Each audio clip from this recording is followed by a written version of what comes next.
देश न्यूज में आपका स्वागत है। मैं हूं आपके साथ धर्मिष्ठा। शुरुआत करेंगे आज की बड़ी खबरों से। नई दिल्ली, देश का संविधान खतरे में है। केंद्र की मोदी सरकार संविधान बदलने की फिराक में है। पिछले कुछ वर्षों से विपक्षी दलों द्वारा लगातार इस तरह से के दावे किए जाते रहे हैं। इसी बीच अब केंद्र सरकार द्वारा संविधान की प्रस्तावना के साथ छेड़छाड़ किए जाने का मामला सामने आया है। कांग्रेस ने केंद्र सरकार पर संविधान की प्रस्तावना से सोशलिस्ट और सेक्युलर शब्द हटाने का आरोप लगाया है। कांग्रेस संसदीय दल के नेता अधीर रंजन चौधरी ने दावा किया है कि नई संसद में प्रवेश से पहले 19 सितंबर को सभी सांसदों को मोदी सरकार की तरफ से संविधान की जो प्रति दी गई है उसकी प्रस्तावना में से सोशलिस्ट सेक्युलर शब्द नहीं है।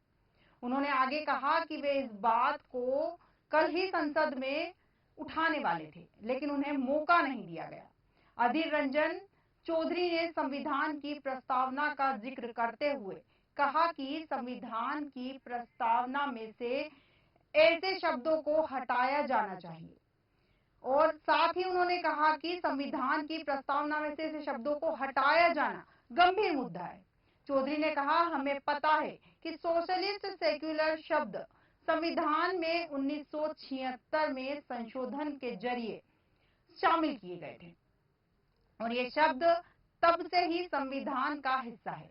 अधीर रंजन चौधरी ने आगे कहा कि ऐसा करने के पीछे सरकार की जो मंशा है कुछ और है, क्योंकि सरकार ने बड़ी चालाकी से इन शब्दों को हटा दिया है। उन्होंने कहा कि वे इस मुद्दे को संसद में उठाना चाहते थे, लेकिन मौका नहीं मिला। उन्होंने आगे कहा कि इस मुद्दे को गंभीरता से उठाया जाना चाहिए। जैसा कि बताया जा रहा है कि अधीर रंजन चौधरी ने साफ कहा है कि संविधान खतरे में है और जो सेक्युलर और सोशलिज्म शब्द हटाए गए हैं इसके पीछे कहीं ना कहीं सरकार की मंशा गलत है। इस विषय पर अधिक जानकारी के लिए हमारे साथ हमारे एडिटर सूरज पाठक जी जुड़ चुके हैं। सूरज जी नमस्कार, देश न्यूज में आपका स्वागत है। जी धन्यवाद। जी सूरज जी, जैसा कि अधीर रंजन चौधरी ने कहा है कि संविधान खतरे में है, क्या कारण है कि उन्हें लगता है कि संविधान खतरे में है? मैं आपको एक बार स्पष्ट कर दूं कि कई बार इस बात को लेकर के चीजें सामने आई हैं। जो कहा जाता है कि लोकतंत्र खतरे में है, संविधान खतरे में है और इस तरह की बातें अधीर रंजन चौधरी या कांग्रेस के जो सांसद हैं वो हमेशा उठाते रहते हैं। जी। ये एक बात जो सेकुलर शब्द को लेकर के बात आ रही है, कहा जा रहा है कि देश का संविधान खतरे में है, मोदी सरकार संविधान को बदलने की फिराक में है। विपक्षी दल इस बात को लेकर के लगातार जो चीजें सामने आती रही उनको लेकर के कई बार ये इस तरह की बातें हुई। लेकिन इन बातों में क्या वास्तविकता है, इन बातों में कितनी सच्चाई है? आज जो बात कही जा रही है कि विपक्षी दल जो कह रहे हैं, दावे किए जा रहे हैं कि केंद्र सरकार द्वारा संविधान की प्रस्तावना के साथ छेड़छाड़ किए जाने का मामला बताया जा रहा है। लेकिन इस प्रस्तावना से सोशलिस्ट और सेकुलर शब्द हटाने का आरोप लगाने की बात कही। संविधान खतरे में था जब इमरजेंसी लगाई गई थी। संविधान खतरे में था उस समय जब ये बात कही जा रही थी 84 में कि जब पूरे देश में दंगे थे। संविधान 1992 में खतरे में था। लेकिन आज जो बात कही, क्योंकि देखिए संविधान में जैसा कि स्पष्ट है कि भारत का जो संविधान है, भारत का संविधान लचीला है। भारत की संविधान के प्रस्तावना में लिखा हुआ है कि हम भारत के लोग, और संविधान किसके लिए है? लोगों के लिए, for the people, by the people. ये जो चीजें उसमें उल्लेखित हैं, इन शब्दों में यदि वहाँ एक सोशलिस्ट सेकुलर शब्द, अधीर रंजन जो दावा कर रहे हैं कि 19 सितंबर को सभी सांसदों को मोदी की तरफ से संविधान की जो प्रति दी गई है, उस प्रति में उसकी प्रस्तावना में से सोशलिस्ट सेकुलर शब्द जो है वो नहीं है। उसमें ये कहा गया, वो कह रहे हैं कि इस बात को केवल कल संसद में उठाने वाले थे लेकिन मौका नहीं दिया गया। अब संविधान की जो प्रस्तावना है, संविधान की प्रस्तावना का उल्लेख किया जा रहा है, संविधान को खतरे में बताया जा रहा है, तो ये जो केवल धर्मेशा ये एक राजनीतिक स्टंट कहा जा सकता है, सियासी कहा जा सकता है। कि एक बात मैं आपको यहाँ स्पष्ट जरूर करना चाहूंगा कि भारत के संविधान की जो उद्देशिका है, हम भारत के लोग भारत के संपूर्ण प्रभुत्व संपन्न समाजवादी पंच निरपेक्ष लोकतंत्रात्मक गणराज्य बनाने के लिए तथा उसके समस्त नागरिकों को सामाजिक, आर्थिक और राजनीतिक न्याय, विचार, अभिव्यक्ति, विश्वास, धर्म और उपासना की स्वतंत्रता, प्रतिष्ठा और अवसर की समता प्राप्त कराने के लिए इस संविधान का निर्माण कर रहे हैं। अब यहाँ एक बात, क्योंकि संविधान के बारे में चर्चा तो बहुत विस्तृत है, क्योंकि वहाँ परंपरागत मत की बात आती है। उद्देशिका को संविधान का भाग नहीं मानता है, क्योंकि यदि वे इसे विलोपित भी कर दे तो संविधान अपनी विशेष स्थिति बनाए रख सकता है। इसके एक बात जरूर इसमें आ जाती है कि इस पुस्तक का जो पूर्व परिचय दिया गया था, पूर्व परिचय की तरह समझा जाता है, और यह मत सर्वोच्च न्यायालय ने 1960 के बेरुवारी यूनियन का जो विवाद चल रहा था, उस विवाद में 1960 में अपने फैसले प्रकट किया था सुप्रीम कोर्ट ने। तो इस तरह की जो चीजें सामने आ जाती हैं, उन सभी चीजों में ये कहना कि संविधान खतरे में है, यदि आपको लग रहा है, अधीर रंजन चौधरी कह रहे हैं कि संविधान खतरे में है, तो संविधान को खतरा किससे है? भारतीय जनता पार्टी से संविधान को खतरा है, देश के नेताओं को संविधान से खतरा है, या मतलब संविधान को जो खतरा है देश के नेताओं से है, या फिर ये है कि कांग्रेस जो कह रही है कि कांग्रेस के जमाने में संविधान कितना सुरक्षित था। ये चीजें भी तो स्पष्ट बताएं वो संविधान के पालन करने की बात, अनुपालन करने की बात में, क्योंकि एक बात मैं आपको स्पष्ट कर दूं कि संविधान की जो उद्देशिका है, संविधान की उद्देशिका ऑस्ट्रेलियन संविधान से प्रभावित बताई जाती है। उद्देशिका का सार मानी जाती है, उसके लक्ष्य को प्रकट करती है। संविधान में किन आदर्शों, आकांक्षाओं को प्रकट किया गया है, इसका निर्धारण संविधान की उद्देशिका से हो जाता है। तो अब यहाँ ये बात जो सामने आ रही है कि ये प्रस्तावना में ये शब्द नहीं लिखा है, प्रस्तावना से ये शब्द विलोपित कर दिया गया है, तो संविधान की प्रस्तावना में उस मौलिक दर्शन और मौलिक मूल्यों का उल्लेख है जो हमारे संविधान के आधार है। यह उन मुख्य उद्देश्यों को निर्धारित करता है जिन्हें संविधान प्राप्त करना चाहता है। यह संविधान को दिशा और उद्देश्य देता है। यह उन उद्देश्यों, सामाजिक आर्थिक लक्ष्यों को भी स्थापित करता है जिन्हें संवैधानिक प्रक्रियाओं के माध्यम से प्राप्त किया जाना है। ये हम सब जानते हैं कि संविधान की प्रस्तावना में स्वाधीनता, समानता, बंधुत्व, धर्मनिरपेक्षता जैसे तत्व शामिल किए गए हैं। इस प्रकार से यह राजनीतिक लोकतंत्र के साथ साथ सामाजिक आर्थिक लोकतंत्र की स्थापना को भी एक आयाम देता है। इसके अलावा हमें इस बात को नहीं भूलना चाहिए कि संविधान निर्माताओं की सोच क्या थी, क्योंकि संविधान निर्माताओं की जो सोच है वह संविधान की उद्देशिका में, संविधान की प्रस्तावना में स्पष्ट रूप से आ जाती है। संविधान के निर्माताओं के आदर्शों, उनकी महत्वाकांक्षों का उल्लेख करती है वह प्रस्तावना। संविधान निर्माण में महत्वपूर्ण भूमिका निभाने वाले संविधान सभा के अध्यक्ष जो रहे हैं सर अल्लादी कृष्ण स्वामी अय्यर, उन्होंने अपने शब्दों में लिखा है कि संविधान की प्रस्तावना हमारे दीर्घकालिक सपनों का विचार है। ये उन्होंने स्पष्ट किया है। संविधान सभा के अध्यक्ष रहे सर अल्लादी कृष्ण स्वामी। अल्लादी कृष्ण स्वामी अय्यर ने स्पष्ट कर दिया कि संविधान की प्रस्तावना हमारे दीर्घकालिक सपनों का विचार है। यह आज की बात नहीं है कि आज जो चीज हो रही है उसका उल्लेख किया जाना है, क्योंकि संविधान की प्रारूप समिति के सदस्य रहे डॉक्टर के.एम. मुंशी ने भी अपनी बताया था प्रस्तावना के विषय में कि हमारी संप्रभु लोकतांत्रिक गणराज्य का भविष्य फल यह संविधान है। तो एक बात यहाँ और उल्लेख हो जाती है कि संविधान सभा के एक और सदस्य रहे हैं पंडित ठाकुरदास भार्गव। उन्होंने संविधान की प्रस्तावना को संविधान की आत्मा कहा था। आज कहा जा रहा है, अधीर रंजन चौधरी कह रहे हैं कि उसमें शब्द गायब कर दिए गए हैं। उसकी बात यदि आती है तो संविधान सभा के पास जाइए ना। आप ये कह रहे हैं कि संविधान खतरे में है। संविधान खतरे में है तो संविधान को खतरा स्पष्ट तो करें किससे है। वो दो शब्दों का उल्लेख कर रहे हैं, जिन दो शब्दों की वो बात कर रहे हैं, सोशलिस्ट सेकुलर। वो इन शब्दों को परिभाषित तो करने पहले। वो कह रहे हैं कि सदन में मुझे कहने का मौका नहीं दिया गया, और सदन में भाई क्या कहना चाहते हैं आप। आज जिस विषय पर चर्चा चल रही है सदन में, महिला आरक्षण की बात, विधेयक पर चर्चा हो रही है और शक्ति बंधन अधिनियम की बात की जा रही है, और आप ये चीज लेकर आ रहे हैं कि उसमें दो शब्द गायब है उसमें से, तो उन दो शब्दों को परिभाषित आप करके बता दीजिएगा। क्योंकि यहाँ एक बात है कि सोशलिस्ट सेकुलर शब्द संविधान में 1976 के संशोधन के जरिए शामिल किए गए थे दो शब्द। ये संविधान, जब संविधान लिखा गया था 1956 में, तब उस समय इस बात का उल्लेख ही नहीं था। उस समय सेकुलर शब्द लिखा ही नहीं गया था, उस समय सोशलिस्ट शब्द नहीं लिखा गया था। जब 1976 में कांग्रेस की सरकार थी, उस समय ये दो शब्द जोड़े गए थे, उस समय संशोधन किया गया था और तब ये संविधान का हिस्सा बने थे। ये बात सामने आ रही है। जी सूरज जी, तमाम जानकारी के लिए धन्यवाद आपका। जैसा कि सूरज जी ने बताया कि ये जो चीजें चल रही हैं, तमाम चीजें केवल एक एजेंडा है और इसके अलावा कुछ नहीं। अगली खबर, हरदीप सिंह निज्जर की हत्या को लेकर मनमुटाव बढ़ता जा रहा है। इस बीच एक चौंकाने वाली रिपोर्ट सामने आई है। बताया गया है कि पीएम जस्टिन ट्रूडो द्वारा भारत पर लगाए आरोपों से कुछ सप्ताह पहले कनाडा के अधिकारियों ने अमेरिका सहित कई सहयोगियों से निज्जर की हत्या की सार्वजनिक निंदा करने की मांग भी की थी। हालांकि सभी देशों ने इससे इनकार कर दिया था। कनाडाई पीएम ट्रूडो ने आरोप लगाया है कि निज्जर की हत्या के पीछे भारत सरकार की साजिश हो सकती है। इस पर भारत सरकार ने भी पलटवार किया है और सभी बयानों को बेतुका बताया। अब एक रिपोर्ट ने साफ किया है कि ट्रूडो ने अमेरिका से भारत की निंदा करने की मांग की थी। कनाडा और भारत के बीच हरदीप सिंह निज्जर की हत्या को लेकर मनमुटाव लगातार बढ़ता जा रहा है। इस बीच एक चौंकाने वाली रिपोर्ट भी सामने आई है। इस विषय पर और अधिक जानकारी के लिए हमारे साथ हमारे एडिटर सूरज पाठक जी जुड़ चुके हैं। सूरज जी नमस्कार। सूरज जी आप सुन पा रहे हैं? हाँ जी, मुझे आपकी आवाज आ रही है। आप मुझे सुन पा रही हैं? जैसा कि कनाडाई पीएम ट्रूडो ने भारत के ऊपर आरोप लगाया है हरदीप सिंह निज्जर की हत्या का, इस पर मैं आपकी राय जानना चाहूंगी। देखिए, ये एक अंतर्राष्ट्रीय मसला बन गया है जी।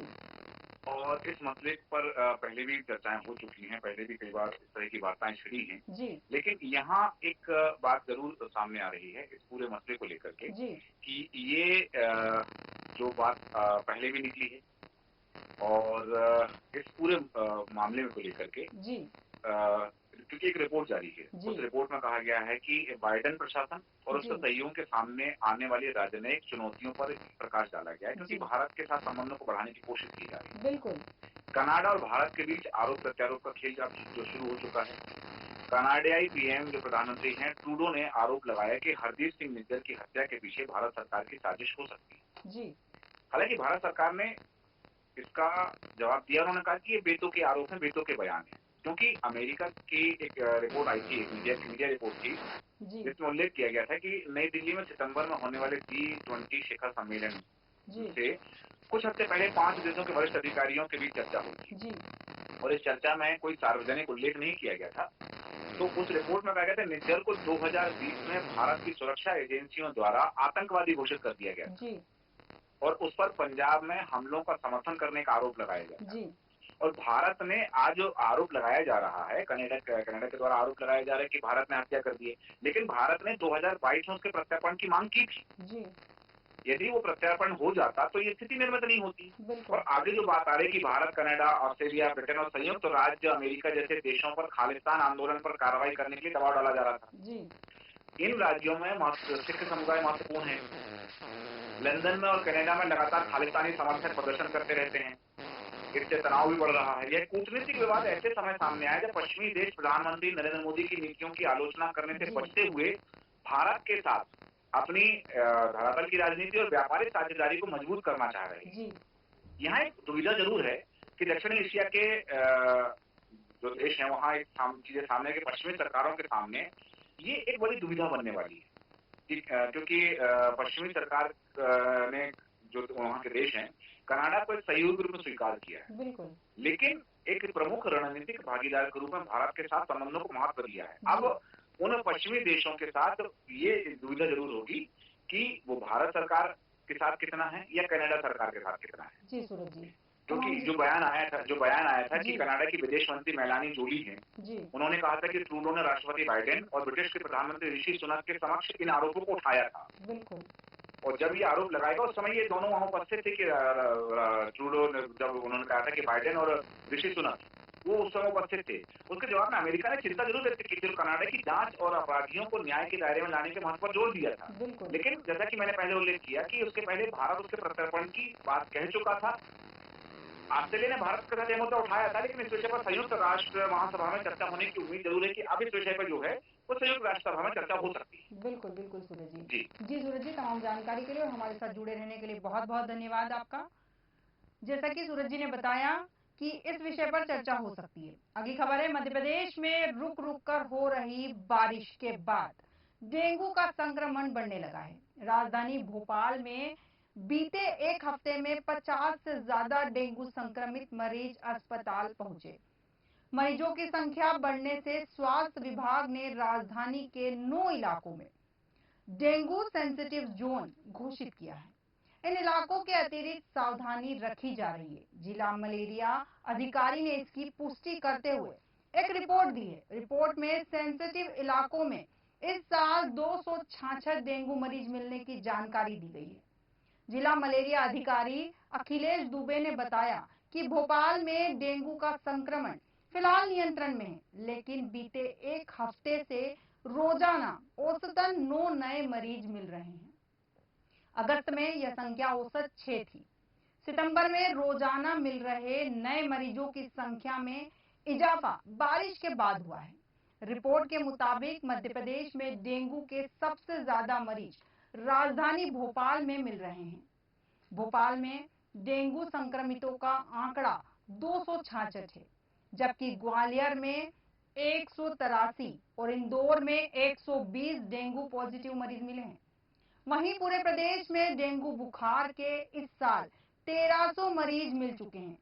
भोपाल में डेंगू संक्रमण के 9 सेंसिटिव जोन चिन्हित किए गए हैं। इनमें ईदगाह hills, Pipliya, GMC, Saket Nagar, Ashoka garden, Katara hills, लाल घाटी और बरखेड़ा शामिल है। इस विषय पर विस्तृत जानकारी के लिए हमारे साथ हमारे भोपाल से संवाददाता विनोद तिवारी जी जुड़ चुके हैं। विनोद जी नमस्कार, देश न्यूज में आपका स्वागत है। जी नमस्कार धर्मेश जी, बताएं। विनोद जी, जैसा कि डेंगू के मामले लगातार बढ़ते जा रहे हैं और राजधानी भोपाल में बहुत ज्यादा बढ़ रहे हैं, तो क्या कुछ कदम उठाए हैं सरकार ने इसको रोकने के लिए? देखिए, लगातार नगर निगम भोपाल और मलेरिया विभाग डेंगू पे कंट्रोल करने की कोशिश कर रहा है। जगह जगह चेकिंग की जा रही है। जहां घरों में पानी भरा देता है, नाला नाली में पानी भरा देता है, यहाँ जहां पानी भरने की समस्या है, वहाँ पे लगातार नगर निगम और मलेरिया विभाग मिलकर जो एक अभियान चला रहे हैं, जिसमें डेंगू मुक्त भोपाल करना है। लेकिन पूरी तरह कंट्रोल नहीं हो पाया, लगातार कोशिश जारी है। लेकिन सवाल उठता है कि मलेरिया डिपार्टमेंट या नगर निगम ऐसे समय में क्यों जागता है जब मलेरिया डेंगू का या मच्छरों का या मलेरिया का प्रकोप ज्यादा होता है। उसके पहले से इन लोग को व्यवस्था करके रखना चाहिए, ताकि ये व्यवस्था मतलब बड़ा भयंकर रूप न ले ले। अब देखिए, आप पहले से इनने कोई तैयारी नहीं, जबकि मालूम थी। इस बार मैं आपको धर्मिष्ठा जी बता दूं, बारिश कम हुई है जी। बारिश कम होने के बाद भी डेंगू इस तरह से पूरे भोपाल में पैर पसार रहा है। और अब ये जिम्मेदारी बनती है नगर निगम और मलेरिया डिपार्टमेंट की, जल्दी जल्दी इसको रोका जाए, नहीं तो ये भयंकर रूप ले लेगा। धर्मिष्ठा जी, जैसे कि बताया जा रहा है कि 9 जोन को सेंसिटिव जोन बनाया गया है, क्या कुछ तैयारियां हैं वहाँ पर? देखिए, सेंसिटिव जोन बना दिया। नगर निगम के कर्मचारी और मलेरिया डिपार्टमेंट के विभाग के लोग गए वहां, उन्होंने चेकअप किया। जब उन्होंने देखा कि बड़ी संख्या में पानी भरा हुआ मिला है, टायर में पानी भरा हुआ है, घरों के पीछे जो बकेट होती है उसमें भरा हुआ है, छोटे छोटे टंकियों में पानी भरा रहता है, यही मच्छर पनपते हैं। लेकिन कायदे से ये अभियान सरकार को पहले चलाना चाहिए। बरसात के पहले एक बार ये अभियान चला के जनता के बीच में एक जागरूकता फैला दे कि आपके घरों के पानी इकट्ठा नहीं होना चाहिए, पानी रुकना नहीं चाहिए, उसमें डेंगू मच्छर मलेरिया के मच्छर पनपते हैं। लेकिन सरकार उस समय जागती नहीं है। मलेरिया विभाग जो है कुंभकर्ण की नींद सोता है, नगर निगम कुंभकर्ण की नींद सोता है। जब बहुत ज्यादा बढ़ जाते हैं उसके बाद घोषणा करते थे कि 9 आपके डेंजर जोन हो गए। लेकिन डेंजर जोन बने कैसे? अगर अधिकारी समय पे ध्यान देते, उस क्षेत्र में जाते, तो ये डेंजर जोन नहीं बनते। धर्मेश जी, बिल्कुल बिल्कुल। तो हम जानकारी के लिए हमसे जुड़ने के लिए धन्यवाद तिवारी जी आपका। जैसा कि तिवारी जी ने बताया कि पहले सारी चीजों की जानकारी लेकर जनता को अवेयर करना बहुत ज्यादा जरूरी है, तभी इस तरह के मामले रुक सकते हैं। अगली खबर है, विधानसभा चुनाव नजदीक आने के साथ ही एक तरफ सत्ताधारी भाजपा से नेताओं के लगातार छोड़कर जाने का सिलसिला चल रहा है, दूसरी तरफ संगठन के पदाधिकारी रूठों को मनाने प्रदेश भर में कमरा बंद बैठकें कर रहे हैं। इनमें वे नेता शामिल हैं जो कभी संभाग संगठन मंत्री रहे हैं या जिन्होंने किसान संघ, मजदूर संघ और एबीवीपी में पूर्णकालिक के रूप में काम किया है। वे लगातार नाराज कार्यकर्ताओं से संपर्क कर रहे हैं, फिर इन नेताओं से मिल रहे हैं। फीडबैक के आधार पर संगठन महामंत्री हितानंद शर्मा वहां पहुंचकर बैठकें कर रहे हैं। कुछ जगह पर उनके साथ प्रदेश प्रभारी केंद्रीय मंत्री भूपेंद्र यादव भी नजर आ रहे हैं। 15 सितंबर को दोनों नेताओं ने सागर संभाग के नेताओं की बैठक ली। बैठक का एजेंडा तो जन आशीर्वाद यात्रा की तैयारी था, लेकिन बाद चुनाव में संगठन को एक रखने के एजेंडे पर ही हुई। 18 सितंबर को यात्रा सागर संभाग में पहुंची। अब इस यात्रा के फीडबैक के आधार पर वे फिर सागर संभाग जाएंगे। इस विषय पर और अधिक जानकारी के लिए हमारे संवाददाता विनोद तिवारी जी हमारे साथ हैं। विनोद जी, जैसा कि रूठों को मनाने की कोशिश कर रही है भाजपा, तो क्या कारण है कि रूठों को मनाना पड़ रहा है? देखिए धर्मा जी, सबसे बड़ी बात है सिर्फ बयानों में रूठों को मनाया जा रहा है। सिर्फ बयान चल रहे हैं कि यहाँ बैठक हो रही है, रूटों को मनाया जा रहा है। अगर बताइए रूटों को मनाया जाता तो आज बालाघाट के पूर्व सांसद हैं जो बोध सिंह भगत, वो भी आज कांग्रेस में चले गए। क्यों चले गए? उनका कहना यही था कि सरकार से लगातार मैं अपनी बात कहने की कोशिश कर रहा हूँ लेकिन मेरी सुनवाई नहीं हो रही, और उसके बाद मुझे ये लगा कि मेरे को दल बदलना चाहिए, तो आज दल बदल के आ गया। तो कहाँ ये बैठकें चल रही है, कहाँ रूटों को मनाने की कोशिश आ रही है? सिर्फ एक बयान आ जाता है कि रूटों को मनाने की कोशिश की रही है।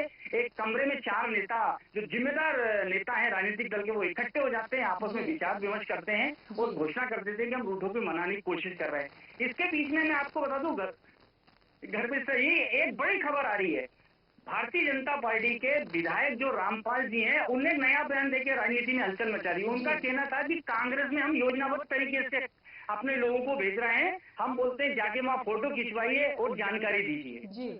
अब बताइए, इस तरह के बयान एक भारतीय जनता पार्टी का नेता दे रहा है कि कांग्रेस में हम योजनाबद्ध तरीके से आदमी को भेजते हैं, हमारे जो लोग जाते हैं, नेता जाते हैं, आप जाइए फोटो खिंचाइए। क्यों? क्योंकि भारतीय जनता पार्टी एक बड़ा दल है और लौट के आप लोगों को हमारे दल में ही आना है। अब बताइए, एक तरफ ये कह रहे हैं कि हम बंद कमरे में बैठक कर रहे हैं, रूटों को मनाने की कोशिश कर रहे हैं, लगातार रूटों की संख्या बढ़ती जा रही है। धर्मिष्ठ जी, जैसे कि आपने कहा कि रूटों की संख्या बढ़ती जा रही है, डेफिनेटली रूटों की संख्या बढ़ती जा रही है, लेकिन कहीं ना कहीं केंद्रीय संगठन मंत्रियों को, नेताओं को या रूठे हुए कार्यकर्ताओं को मनाने की लगातार कोशिश कर रहा है और निश्चित मनाने की बैठकें भी हुई है। नहीं, देखिए, मनाने की कोशिश चल रही है, लगातार मनाने की कोशिश में लगे हुए हैं। छोटे कद से लेकर बड़े कद का नेता, कार्यकर्ता सब लगे हुए हैं। लेकिन सवाल उठता है, रूट क्यों रहे हैं? आखिर क्यों रूठे? अगर 5 साल इन लोगों ने मेहनत करी है, इनको क्या उनका हक नहीं मिल पाया? आखिर रूठने का कारण क्या? सबसे पहले वो समझना पड़ेगा। लेकिन आप अपनी बात तो रख देते हो, लेकिन जो रूठा उसकी बात भी तो सुनना पड़ेगी ना धर्मिष्ठा जी, कि आखिर वो क्यों रूठ रहा है। बिल्कुल, आप लगातार बैठकें कर रहे हैं, लेकिन बैठक का रिजल्ट क्या निकल रहा है? बैठक करने से क्या आपके जो दल छोड़ के जा रहे हैं उस पर कोई रोक लगी क्या? लगातार बैठक चल रही है, हम कई बार सुन चुके हैं, कई बार ये खबरें भी दिखा चुके हैं कि बैठक चल रही है, चिंतन मनन चल रहा है। लेकिन आप बताइए, अगर नेता छोड़ के जा रहे हैं, पूर्व विधायक आज बोध सिंह भगत भी चले गए, पूर्व सांसद, तो ये बताइए क्यों जा रहे हैं? अगर इनकी सुनवाई होती तो ये नहीं जाते। तो कहीं ना कहीं बैठक हो रही है, लेकिन बैठक का रिजल्ट सामने नहीं आ रहा है। धर्म से जी बिल्कुल, जैसा कि आपने बताया कि बैठक का रिजल्ट नहीं आ रहा है। तमाम जानकारी के लिए और हमसे जुड़ने के लिए बहुत बहुत धन्यवाद तिवारी जी। जैसा कि तिवारी जी ने बताया कि बैठकें हो रही है, कार्यकर्ताओं को मनाया जा रहा है, लेकिन कार्यकर्ता तब भी रूठ रहे हैं। बड़ा सवाल यह है कि कार्यकर्ता रूठे ही क्यों। अगली खबर हमारी राजधानी भोपाल के बेरसिया से है। राजधानी के बेरसिया में साइबर जालसाजों की ठगी और प्रताड़ना से तंग आकर देव नारायण विश्वकर्मा नाम के युवक ने फांसी लगाकर आत्महत्या कर ली। सुसाइड के पहले उसने वीडियो बनाया जिसमें सुसाइड के लिए साइबर ठगों को जिम्मेदार बताया गया। वीडियो में उसने धनी नाम के एक ऐप के जरिए 193 लाख रुपए की ठगी का जिक्र किया है। उसने साफ कहा है कि उसके साथ 1.93 यानी कि 1,93,000 रुपए की ठगी हुई है। बेरसिया पुलिस ने मर्म कायम कर मामले को जांच में लिया है। इससे पहले साइबर जालसाजों की प्रताड़ना से तंग आकर राती बढ़ के रहने वाले भूपेंद्र विश्वकर्मा ने 2 मासूम बच्चों को जहर देने के बाद पत्नी के साथ सुसाइड कर लिया था। सामूहिक खुदकुशी के बाद हरकत में आई पुलिस ने 6 साइबर ठगों को गिरफ्तार कर जेल भेज दिया था। बेरसिया बरखेड़ा बरामद गांव में रहने वाले 24 साल का देव नारायण विश्वकर्मा किसानी करता था। 31 जुलाई को घर में फंदे पर झूल गया।